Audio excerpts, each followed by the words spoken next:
histórico y dirigente histórico del socialismo, como es Mario Masitelli, secretario general del Partido Socialista Auténtico y además candidato a diputado nacional por la Ciudad de Buenos Aires. ¿Qué tal, Mario? Raúl Varela y Carlos Márquez, te saludamos. ¿Cómo te va? Muy bien, buenos días, Carlos y Raúl. Buenos días. Te saludamos por anticipado, ¿no? Mañana es tu cumpleaños. Efectivamente. Bueno, feliz cumpleaños, el día justo en el aniversario del fallecimiento de San Martín. Así es, lo cual me dio una impronta de continuar esa línea histórica, ¿no? Que es ese perfil tan particular, claro, del padre de la patria.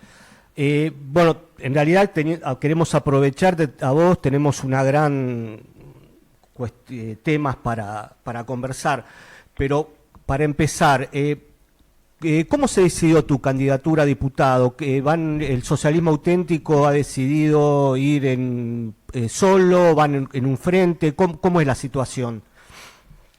Bueno, en realidad el socialismo auténtico está en estos momentos en una transición hacia la unidad socialista, que es la confluencia del Partido Socialista Auténtico con la Confederación Socialista, cuyos referentes más importantes son Jorge Rivas, Oscar González, junto al Partido Social Patagónico, de la ex gobernadora Fabiana Ríos, de la diputada nacional Jutrovic, actualmente en ejercicio, del Partido Socialista Auténtico del Chubut, del Partido Socialista Auténtico de la provincia de Buenos Aires y del Partido Paz y Justicia de Santiago del Estero, el Partido Iniciativa Popular de Santa Fe y otros sectores que confluimos en lo que se llama Unidad Socialista. Quiere decir que en esa transición nos agarra esta elección y bueno, había que dar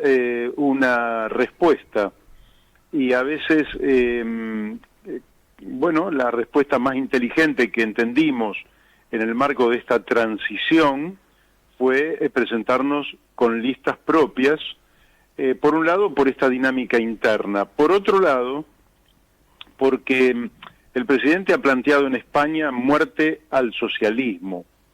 Realmente es un grito fascista y la muerte no se le desea a nadie, y mucho menos a una corriente de pensamiento tan importante como el socialismo, y mucho menos en la evolución que está viviendo el socialismo, sobre todo si vos observás, así como el agua va buscando su curso, y a veces vos ponés una represa y contenés por un tiempo que el agua siga su curso, finalmente va a encontrar una nueva manera de canalizarse, y hoy podés decir que hay países en el mundo, chiquitos algunos como Noruega, o gigantes otros como China, que con una impronta socialista están transformándose en los lugares con mejor evolución, por lo menos durante los 25 años del siglo XXI. Entonces, desear que, no sé, me parece que el presidente atrasa tanto, es tan anacrónico, tan paleolítico el planteo que hace, tan sugestivamente vinculado a la vieja oligarquía criolla, ¿no?, a la cual él rememora como si estuviera en el futuro, aquella de los Anchorena, los Alzagonzué, es decir, aquellos millonarios dueños de tierra de hace más de 100 años, que él quiere ver en el futuro, pero en el futuro eso no está. En el futuro yo creo que los pueblos van a elegir caminos más vinculados a la participación democrática, a ser dueños de su destino, a poder decidir qué es lo que pasa con el medio ambiente, con la sociedad, con los trabajadores, con las personas con discapacidad, y eso para mí es esa profundización de la democracia, tal cual lo dice Mario Bunge, esa profundización es el socialismo. Así que el socialismo está por delante porque los pueblos van a encontrar la manera de volver a hacerse dueños de su destino y no dejar en manos de unas élites muchas veces extraviadas, como la que tenemos nosotros en la actualidad en la conducción del Estado, ¿no?, con Milei, Sturzenegger, delincuentes como Luis Caputo, Bausili y otros que están allí. Bueno, algún día saldremos de esta situación y el bienestar general que manda la Constitución tiene mucho que ver con el socialismo. El socialismo en la actualidad, ¿cómo se está ayornando a la nueva situación mundial? Vos hablaste mucho de un concepto que es el socialismo 6.0. A ver, explícanos un poco en qué consiste esta idea. Bueno, esta idea va a ser un libro dentro de unos meses, pero básicamente es ubicar la evolución del socialismo, es decir, las grandes corrientes de pensamiento, y el socialismo es una de las grandes corrientes de pensamiento, ha tenido una evolución desde una etapa primigenia que podríamos situar en la primera mitad del siglo XIX, donde frente a la revolución industrial, que es de una inhumanidad extraordinaria, porque es aquella etapa donde en aras del supuesto progreso se pone a los niños de 5 años a extraer carbón en minas donde la gente grande no entraba en los túneles y los chicos se morían allí, sí, asfixiados. Desde esa, digamos, crueldad extrema aparece el socialismo utópico. Aparece Saint-Simon, Owen, Fourier, otros socialistas utópicos que en la Argentina lo podríamos vincular al dogma socialista de Esteban Echeverría, obra fundante para la Argentina porque en realidad marca la impronta social que tiene la propia Revolución de Mayo de 1810. Exacto. Luego, frente a la impotencia de ese socialismo, va a aparecer un socialismo superador, que lo van a encarnar básicamente y en primer lugar Marx y Engels, imponiéndole la impronta de aquellos tiempos de un socialismo científico. Y ese socialismo científico no solo descubre las leyes internas del capitalismo, con lo cual demuestra que el capitalismo es una etapa en la transición de la vida económica de los pueblos, que no va a ser para siempre, sino que además descubre cuál es el sujeto que va a realizar esa nueva sociedad postcapitalista, que es la clase trabajadora. Ese es el socialismo 2.0. Pero después, claro, después tenés, ¿y cómo llevas a la práctica esto? Entonces viene el gran debate de principios del siglo XX. Ese gran debate tiene básicamente dos grandes corrientes. Una que plantea la revolución, que hay que hacerlo de un día para el otro, y otros que plantean las reformas dentro del capitalismo. Esas dos grandes corrientes, una revolucionaria y otra reformista, van a encontrar distintas expresiones.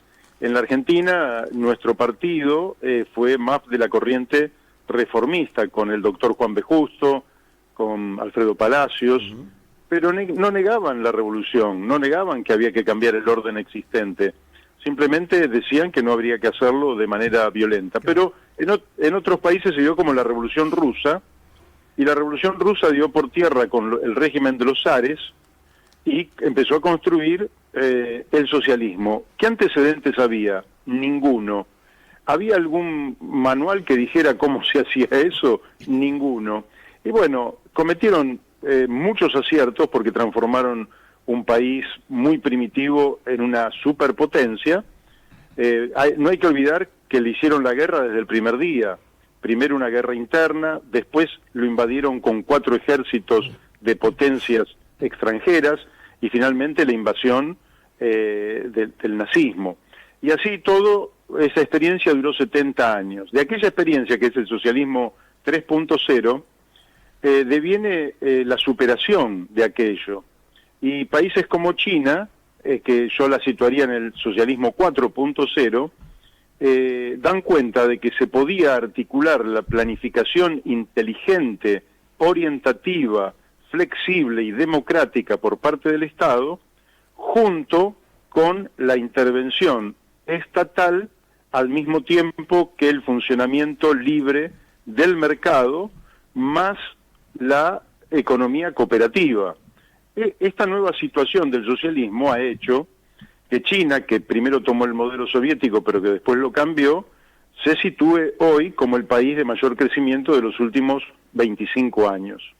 Entonces, ese es el socialismo 4.0. 5.0 es el de la reconciliación.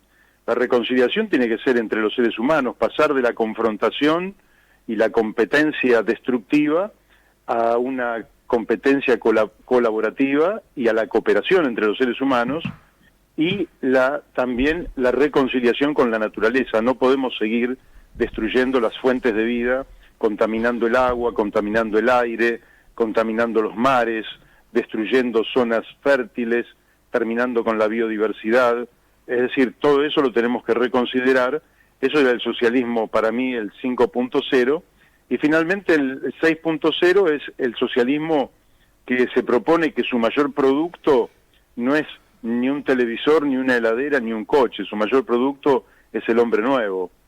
Su mayor producto es que no puede haber un sistema verdaderamente humano si cada uno de sus componentes no es una persona de bien, una persona en el buen sentido de la palabra, una persona con espíritu de cooperación, de solidaridad, de progreso racional, razonable, que no busque el deterioro de los otros ni del propio ambiente. Así que en esa etapa evolutiva va lo que será un libro en el futuro, y es en gran medida lo que nosotros culturalmente queremos expresar, porque entonces tenemos, cuando la gente dice Masitelli, ¿y esto cómo usted lo vuelca? Bueno, nosotros tenemos un programa para aquí y ahora, pero no desde una perspectiva del pasado, sino desde una perspectiva del futuro. Es decir, nosotros estamos frente a una revolución tecnológica sin igual que va a cambiar los paradigmas de la sociedad hasta el día de hoy, que es el paradigma de la escasez, para transformar en sociedades de la abundancia. Y ese nuevo paradigma no puede ser abordado con las ideas anacrónicas del presidente, sino con las ideas del futuro, del bien vivir, del buen vivir. Entonces, bueno, para lo cual nosotros tenemos lógicamente una cantidad muy grande de propuestas que vamos a poner a disposición del electorado de la Ciudad de Buenos Aires en esta campaña electoral. Mario, ¿qué tal? Carlos te habla. Hola, Carlos. Te escuchaba con atención y bueno, en el 6.0 mi cabeza se fue a Mélenchon en Francia, que de alguna manera plantea esa cuestión de la supremacía colaborativa como futuro para un mundo de menos obligaciones, de menos sufrimiento y de mayor bienestar y finalmente aspiración de felicidad. Pero, ya que estamos en Argentina, sos candidato a diputado nacional, yo tengo un pie de página, Raúl, desde que arrancó la bestia del actual presidente, cuando alguna vez se le ocurrió citar a Alberdi, y efectivamente, vos lo nombraste hace unos 5 o 6 minutos, y ocultó a Esteban Echeverría. Ah, sí, sí. ¿Estamos de acuerdo por ahí, por donde voy, Masitelli? Sí, totalmente de acuerdo. Lo hizo absolutamente adrede, porque le descomponía todo el discurso absolutamente amañado y mentiroso que el tipo plantea. Y Echeverría, con su vida trágica, exiliado en Montevideo, se perdió hasta su tumba, etcétera, es un personaje central de cómo vernos, de cómo mirarnos y a lo que aspirar. ¿Querés hablar un poco de eso y ver cómo lo metés en tu discurso de campaña? Sí, cómo no. Mirá, Alfredo Palacios tiene un libro muy importante. Hoy leemos cada vez menos y entonces los libros influyen menos, pero se llama Esteban Echeverría, Albacea del Pensamiento de Mayo. Es decir, que Alfredo Palacios entiende que quien mejor interpreta el espíritu de la Revolución de Mayo, quien mejor sintetiza el conjunto de sentimientos, valores, principios de aquella revolución, fue Esteban Echeverría.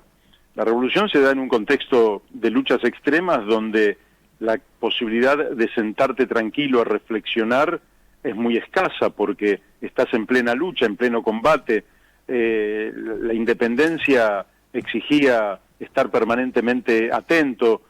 Argentina estaba situada en el cono sur y el dominio español estaba en otras geografías, de manera tal que, bueno, había que organizar ejércitos, había que ir a combates, había contradicciones internas, la oligarquía porteña bastante reaccionaria, por cierto.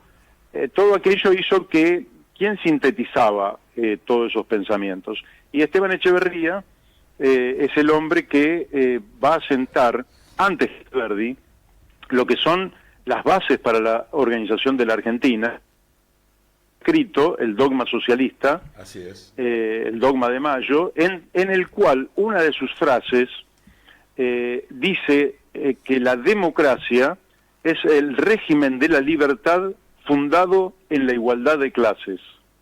Una manifestación anticipatoria de el pensamiento socialista posterior.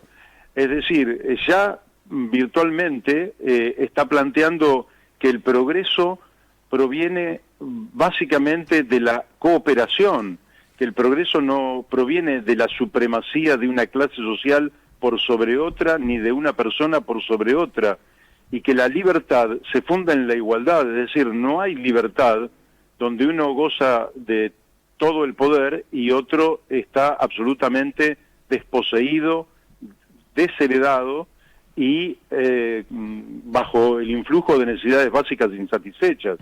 Entonces, Esteban Echeverría va a ser esa síntesis, va a ser la luz de un pensamiento que yo creo que hay que rescatar absolutamente, que también va a influir sobre Alberdi, no hay ninguna duda, y hay que rescatar el preámbulo de la Constitución, que también recitaba el doctor Alfonsín en su momento, y donde dice cosas que son sumamente interesantes. Yo creo que Milei ha distorsionado absolutamente la historia. Milei miente descaradamente, como hace todo este grupo de gente, que yo digo no están en una batalla cultural, y tampoco, como dice Milei, en una lucha de ideas. Ellos lo que tratan de asentar son prejuicios sobre la población. Entonces ellos dicen, el socialismo es malo, el socialismo, y ya con eso entonces instalar el prejuicio y tratar de cercenar lo que sería un debate concreto sobre los problemas concretos que tiene nuestro pueblo. Entonces, si vos, viniéndonos del siglo XIX al XXI, si vos tomás del lado de Milei, Milei dice, todas las finanzas tienen que estar en el sector privado, y nosotros planteamos que si la Argentina quiere salir de la situación de atraso, desigualdad, sojuzgamiento, subordinación en la que nos encontramos y pasar a una etapa de progreso, lo primero que tiene que hacer es soberanía financiera, y la soberanía financiera se hace cambiando la ley de entidades financieras, que es la que viene carcomiendo la economía argentina desde hace 50 años. Y de la misma manera te diría que vos, desde el punto de vista de Milei y de otros sectores, nosotros deberíamos mantener la actitud colonial, en la cual la manifestación más clara es la prórroga de jurisdicción. Para quien no entienda qué es la prórroga de jurisdicción, digámosle que los asuntos internos de la Argentina puedan ser juzgados en tribunales extranjeros, cosa que no ocurre prácticamente en ningún país soberano. Por eso tenemos el caso de YPF en un juzgado de Nueva York. Bueno, nosotros decimos que hay que terminar con la prórroga de jurisdicción, mientras que ellos se mantienen dentro de esta factoría colonial que nos está planteando. Podríamos seguir, por ejemplo, el tema de la deuda. Nosotros creemos que eso es un tema que hay que auditar y replantear absolutamente ese tema de la deuda externa. Si no lo resolvemos, no hay futuro para la Argentina. ¿Por qué? Y bueno, sencillamente la democracia argentina viene fallando y no viene ni permitiéndole a la gente que coma, que se cure y se eduque, básicamente porque los recursos públicos son escasos. ¿Y por qué son escasos? Porque nosotros tenemos una sangría permanente por el lado de la deuda externa, fuga de capitales, tenemos un PBI fugado de la Argentina, y básicamente esa deuda lo que ha financiado es esa fuga de capitales. Pero mientras algunos privados se quedan con ese patrimonio, la deuda queda en espaldas del pueblo argentino. Entonces, nosotros creemos, a diferencia de Milei, que efectivamente donde hay una necesidad básica insatisfecha nace un derecho inalienable. Y él cree que no, porque él dice que los derechos son infinitos, las necesidades son infinitas.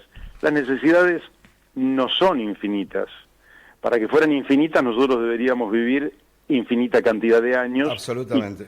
No, nada de eso es infinito. Cuando hay una necesidad, nace un derecho, y la sociedad en su conjunto, a través del Estado, tiene que atender a eso. Por eso, frente a, por ejemplo, las personas con discapacidad, el Estado tiene la obligación de no hacer abandono de persona, ir en su socorro, lógicamente en el marco de posibilidades limitadas, pero ir en su auxilio, y no ajustar a quienes están en peores condiciones para enfrentar la vida. Entonces, efectivamente, yo creo que hay una disyuntiva muy fuerte que Milei permitió aclarar. Si lo que va a prevalecer es el pensamiento ultraindividualista al servicio en general de los ricos, del capital financiero y del capital más concentrado, o lo que va a prevalecer es la idea de una sociedad cooperativa, solidaria, que busque el progreso de todos. Y en esa contradicción, el hombre lo que hace es tergiversar la historia y la realidad para llevar agua para su molino. Yo creo que para nosotros, por un lado, es una carga tener a alguien que plantea muerte al socialismo, pero por otro lado es una oportunidad de decirle a la población, bueno, si quiere votar contra Milei, puede votar a socialistas, que venimos en una tradición muy sana. Él dice que el socialismo mató 150 millones de personas, sin decir quién, cuándo, pero lo que yo les puedo contestar es que el socialismo de Esteban Echeverría, Juan B. Justo, o Alicia Moró, o Alfredo Palacios, o Mario Bravo, o Héctor Polino, para venirnos más cerca, sí, claro. Nunca matamos a nadie. Mario, te hago la última pregunta, y desde ya te agradecemos el tiempo que nos estás brindando. Recientemente salió editada por Ediciones Nuevos Tiempos tu nueva obra, tu nuevo libro, que es Argentina, nuestra casa robada. El anterior, allá por el 2014, creo que fue Socializar la herencia difusa. Querías que me dijeras dos palabras sobre esta nueva obra y por qué este título, ¿no? Bueno, el título se debe a hacer un diagnóstico correcto de por qué la Argentina está estancada. Es decir, cuando te dicen que hay que un 3% de déficit fiscal es la causa de los males en la Argentina, están falseando la realidad. Argentina está estancada y su pueblo empobrecido, y no hay dinero para la salud, para la educación, para las obras públicas, para las provincias, para las economías regionales, para toda la infraestructura que necesita la Argentina, simplemente porque la Argentina es robada. ¿Y dónde es robada? Bueno, es robada en la deuda, como ya dijimos, pero no solo en la deuda. Es robada en la cordillera de los Andes, donde prácticamente la minería es un acto de asalto público a los bienes comunes de los argentinos. Fíjate vos que en la presentación del libro vino Alfredo Abelín, de San Juan, sí. Bueno, y explicó que del valor que se llevan al exterior, lo que dejan aquí es el 1.5%. Sí. Quiere decir que el 98,5% de la riqueza mineral que se llevan al exterior queda fuera del país. Eso virtualmente es un asalto a mano armada. Te roban en el mar argentino, donde virtualmente Argentina, fruto de la derrota en Malvinas, ha perdido el control del Atlántico Sur. No tenemos armada con la cual defender. Perdemos con los fletes, donde ya no tenemos marina mercante, donde prácticamente todos los fletes, Argentina pierde entre 5 y 7 mil millones de dólares por año solo por no tener fletes propios. Perdemos en los puertos, porque los puertos son por donde pasa el contrabando que Alcide Argumedo calculaba que podía llegar en su totalidad a 30 mil millones de dólares todos los años. Perdimos el control de los puertos, por donde virtualmente pasa la droga que va a Europa, y nosotros estamos transformándonos en el principal país de tránsito de la droga hacia Europa.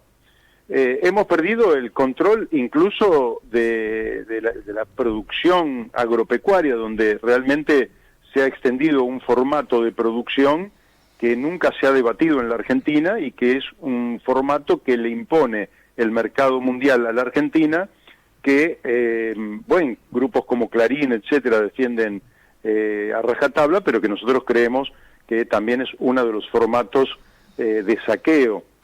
Está el saqueo de las finanzas. Cuando vos sumás todas las fuentes de saqueo, te vas a encontrar con decenas de miles de millones de dólares que pierde la Argentina y que son las que explican el déficit fiscal, son las que explican esta falta de inversión.